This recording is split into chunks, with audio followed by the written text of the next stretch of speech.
Sikilava mula nilipila Tushikishimani sharudi sharishu Bija tsufari bija naukia tina Yanara nelae baboshu Tula linda mfuruki tuminaina Shamba tarifu ipakati Tiki mashodo mamaraina Enganye itito tikanyaradi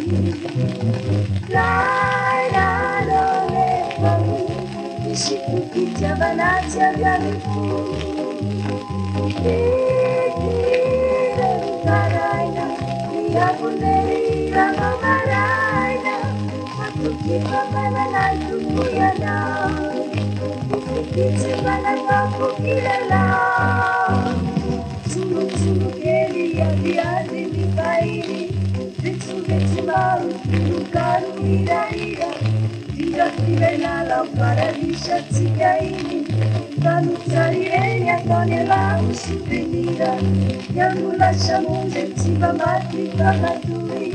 Kita meiri na irai Itiwanila na unanuri suri Eniri kunifiki magalijai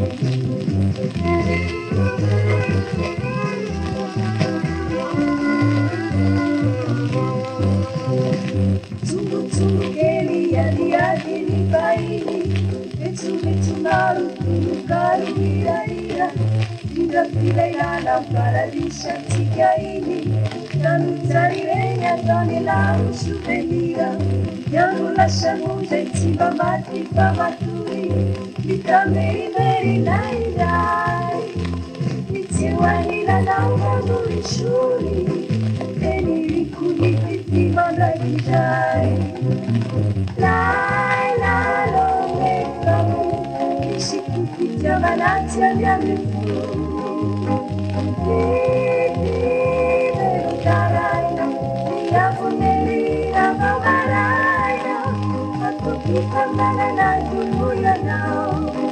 Nifikiti mana kakukina lao Tiki lava mula nilipila Tushikishimami sharudi sharishu Nija tibali nija naukia tina Yanara nelae baboshura kakofu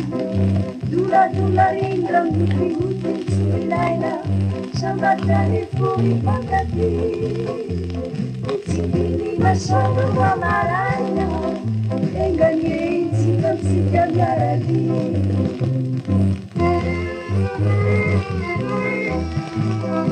Thank you.